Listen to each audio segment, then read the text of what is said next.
नमस्कार, मैं प्रभात रंजन मिश्रा। आप देख रहे हैं नेशन लाइव। इस वक्त हम हापुड़ में मौजूद हैं। हापुड़ के तितारपुर गांव का ये मोड़ है और यहाँ पे उत्तर प्रदेश के उप मुख्यमंत्री केशव प्रसाद मौर्य जो हैं उनका आगमन हुआ है। भारतीय जनता पार्टी के कार्यकर्ताओं ने उनको पूरी तरीके से घेर रखा है। उत्तर प्रदेश चुनावों का बिगुल जो है वो फूंका जा चुका है। प्रधानमंत्री नरेंद्र मोदी के बनारस रैली के बाद ये भले ही अनौपचारिक है, लेकिन बात सत्य है कि अब उत्तर प्रदेश चुनाव के लिए पूरी तरीके से तैयार है और अगले 6 महीने अब उत्तर प्रदेश में सिर्फ चुनावी मोड रहेगा। और ये जो तस्वीरें हैं वो साफ साफ बता रही हैं कि उत्तर प्रदेश चुनाव को भाजपा बिल्कुल लाइटली नहीं लेने वाले ही, बिल्कुल उसी तरीके से लड़ने वाली है जिस तरीके से उसने 2017 का चुनाव लड़ा था। पिछले चुनावों की अगर बात की जाए तो फरवरी माह में पहले चरण में ही जो है वो यहाँ पे चुनाव हुए थे और इस वक्त केशव प्रसाद मौर्य यहाँ पे पहुँचे हैं। फरवरी को 6 महीने रह गए हैं। 6 महीने बाद उम्मीद है कि उत्तर प्रदेश में यहाँ पे चुनाव होंगे और इसी चीज़ की तैयारियाँ जो हैं अब वो शुरू हो चुकी हैं। लगातार अब यहाँ पे नेताओं का आगमन होगा। केशव प्रसाद मौर्य जो है वो यहाँ पहुँच चुके हैं और भारतीय जनता पार्टी के कार्यकर्ता जो हैं उनका स्वागत कर रहे हैं।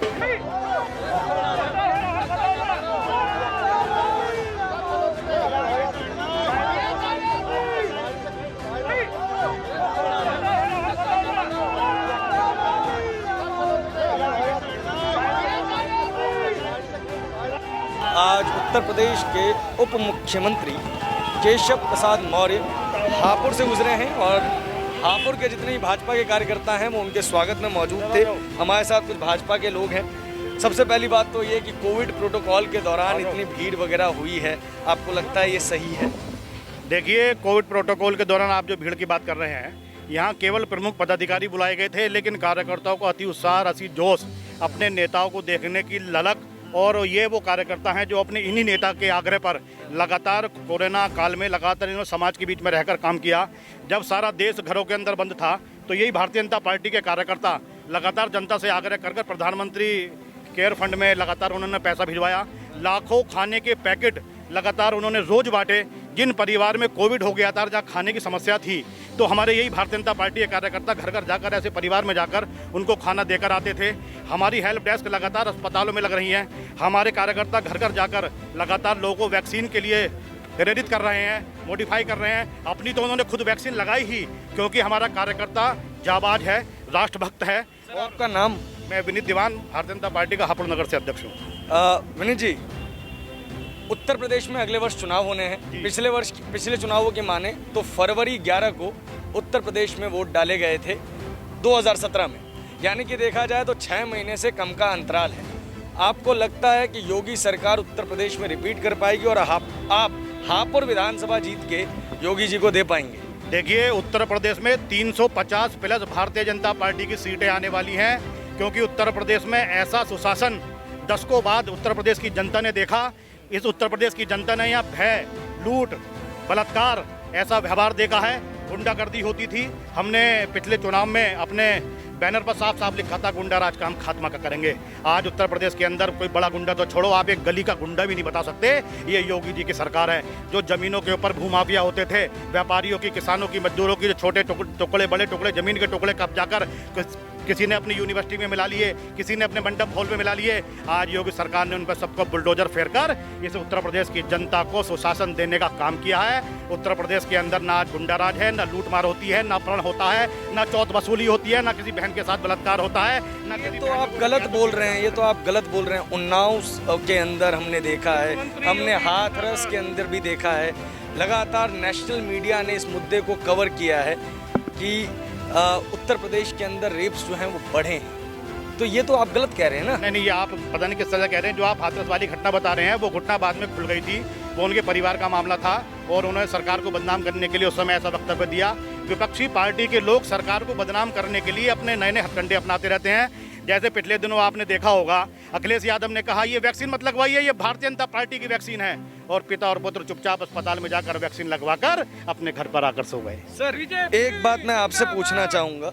एक तो मसला है आपके पास कि आप लोग बोल रहे हैं कि आपने गुंडा राज का खात्मा किया है, लेकिन अगर अन्य मसलों की बात की जाए, जैसे शिक्षा, हापुड़ के अंदर, गढ़ के अंदर अगर हम देखते हैं तो शिक्षा व्यवस्था उतनी बेहतरीन नहीं है कि यहाँ के बच्चों को बाहर जाना पड़े। क्या आपको लगता है कि ये मुद्दा आप पे हावी पड़ेगा इस इलेक्शन में? नहीं, शिक्षा का जो आप ये मुद्दा कह रहे हैं, बाहर जाना पड़ा है, बाहर है ये चॉइस है। बाहर आदमी शिक्षा की व्यवस्था की वजह से नहीं जा रहा, वो अपनी सुविधा या अपनी चॉइस वो बना रहा है। आपने पूर्व के मुकाबले देखा होगा, आज सरकारी स्कूलों में पहले के मुकाबले बच्चों के एडमिशन ज़्यादा हो रहे हैं, उन्हें लाभ ज़्यादा मिल रहा है। अब पढ़ाई की व्यवस्था भी पहले से ज़्यादा बढ़िया, सुनियोजित एवं व्यवस्थित रूप से पढ़ाई कराई जा रही है। इस समय तो कोरोना काल है, तो थोड़ा सा आपको पता ही है। थोड़ा स्वामी प्रसाद मौर्य का आज एक स्टेटमेंट आया है कि दलितों का जो सम्मान सबसे ज़्यादा किया है वो बीएसपी ने किया है। आप भारतीय जनता पार्टी के नेता हैं, आप लोग इस स्टेटमेंट को क्या मानते हैं? वो भी आपके बड़े नेता हैं। देखो, उन्होंने कोई स्टेटमेंट दिया है, वो आप कह रहे हैं, ठीक है, मैंने आज का अभी पेपर भी नहीं पढ़ा है। दूसरी जस्ट स्टेटमेंट दिया है ना उन्होंने देखा होगा, उन्होंने कैसे काल्पनिक किया है। वो पीछे अभी पार्टी का वक्तव्य दे रहे थे, कुछ चीज़ को देखा जाएगा, ऐसा कुछ नहीं है। आज अगर सबसे ज़्यादा सम्मान हुआ है तो दलित का सम्मान भी, चाहे वो दलित हो, चाहे किसी भी वर्ग, किसी भी जाति, किसी भी समाज का हो, अगर सम्मान दिया है तो भारतीय जनता पार्टी ने दिया है और किसी दल ने कोई सम्मान नहीं दिया है। इसका रिजल्ट आपने 2017 में देखा था और आने वाले 2022 में आप स्वयं देखेंगे। किसान आंदोलन दिल्ली में है, लेकिन मुख्य रूप से हरियाणा, पंजाब और उत्तर प्रदेश, उसमें भी जो ये वाला उत्तर प्रदेश है, पश्चिमी उत्तर प्रदेश है, उसके किसानों ने इसमें बहुत पार्टिसिपेट किया है। क्या लगता है कि ये जो किसान आंदोलन है वो आपके वोट शेयर पे इम्पैक्ट करेगा? क्योंकि किसान बार बार कह रहे हैं कि बंगाल में उन्होंने आपको फर्स्ट डोज दी, उत्तर प्रदेश में सेकेंड डोज देंगे और 2024 में थर्ड डोज देंगे। ये जो किसान आंदोलन बैठा हुआ है इस समय, ये किसानों का आंदोलन ना होगा, बिचौलियों का आंदोलन है। होकर या हो गया है? हो गया है, और इसमें कहीं भी किसान जो है वो इन्वॉल्वमेंट किसान का नहीं दिखाई देता है। जो बिचौलिए थे, पंजाब के बिचौलिए हैं, हरियाणा के बिचौलिए हैं, वो अपने लाभ के लिए कुछ लोगों को लेकर के वहाँ बैठे हुए हैं। उन्होंने किसान आंदोलन बना रखा, विदेशी फंडिंग के आधार पर वो सब लोग कार्य कर रहे हैं। महंगाई का मुद्दा तो इस बार आप लोगों के लिए बड़ा मुद्दा होने वाला है। पेट्रोल के रेट बढ़े हुए हैं, डीजल के रेट बढ़े हुए हैं, सरसों तेल के रेट बढ़े हुए हैं। जनता के अंदर आक्रोश है, कैसे मैनेज करेंगे इन सब चीज़ों को सर? देखिए, जहाँ तक आप महंगाई की बात बता रहे हैं, हमारा देश एक भावनात्मक देश है। आपको शायद आंकड़े अगर जानकारी मिली, मैं आपको बता दूं, 70 साल पुराना जो इनका कांग्रेस का बॉन्ड इराक और ईरान से, जहाँ से हमारा कच्चा तेल आता है, अभी तक तो सरकार ने, भारतीय जनता पार्टी की सरकार ने उसका ब्याज ही चुकाया है। इन्होंने इतना मोटा उसका कर्जा भारत देश के ऊपर, पेट्रोल डीजल के ऊपर लाद रखा था।